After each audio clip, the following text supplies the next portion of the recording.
What if I told you that you are always being watched, even when no one is there? Welcome to Michel Foucault's Panopticon, a symbol of power, control, and surveillance that shapes modern society. But what is it, really? And how does it affect the way we live today? Michel Foucault, one of the most influential thinkers of the 20th century, introduced the concept of the Panopticon in his book Discipline and Punish, 1975. It's a metaphor for how power operates in society, but its origins lie in an architectural design by 18th century philosopher Jeremy Bentham. Bentham's Panopticon was a prison design where cells surround a central tower. From the tower, a single guard could observe all prisoners, but the prisoners could never tell if they were being watched. The genius of the design? Prisoners would regulate their own behavior because of the mere possibility of constant surveillance.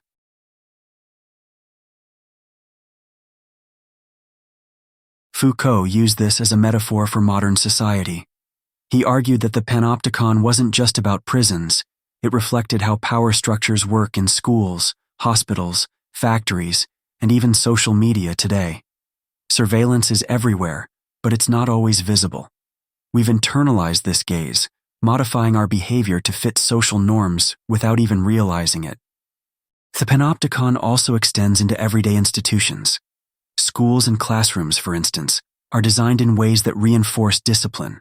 Factories operate under strict supervision to ensure productivity. Hospitals monitor patients constantly, while open-plan office spaces reflect an unspoken watch over employees. These institutions work on the same principles of observation and self-regulation. In today's digital age, the Panopticon isn't a physical structure, but a digital one.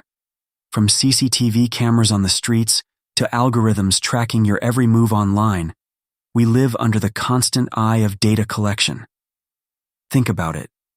When you know your actions are being tracked, how does it change the way you behave? Do you think twice before posting, liking, or even browsing certain content? It's not just about being watched, it's about the data that's being gathered. Every click, search, and interaction online is recorded. Companies know your habits, governments track your movements, and social media platforms know your preferences. This invisible surveillance creates a new kind of panopticon where we willingly participate in our own monitoring.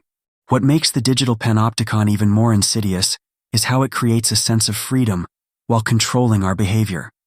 You can choose what to post, but the algorithms nudge you toward specific content. You can search the web, but your data is being sold. Are you really in control? But here's the twist. Foucault didn't see the panopticon as just an oppressive force. He argued that it also produced knowledge.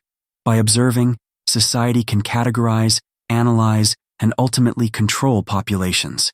It's a system that not only enforces order, but also creates it. This observation turns into data, which then becomes a tool of power. Governments and corporations thrive on this data. Foucault's panopticon has evolved into data-driven governance, where surveillance isn't just about policing people's actions, but predicting and shaping behavior. From targeted advertising to predictive policing, the panopticon now uses algorithms and data patterns to make decisions about who you are and what you might do.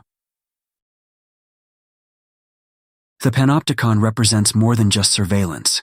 It symbolizes the subtle ways in which power operates, by making us think we are always being watched, whether it's by institutions or even by each other.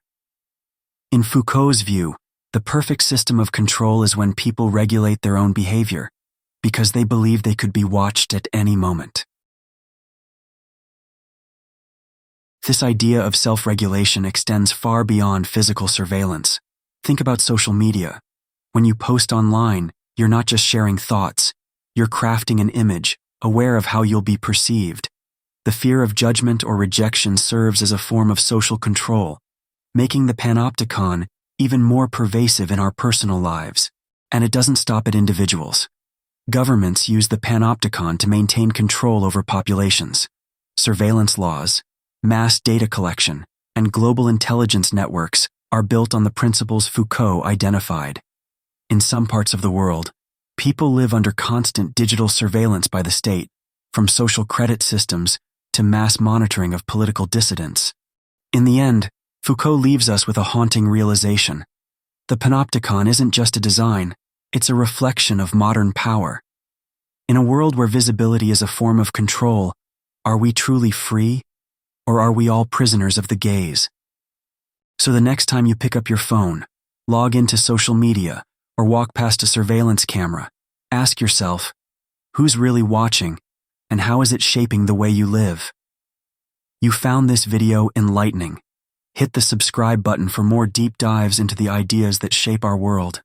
Until next time, stay curious.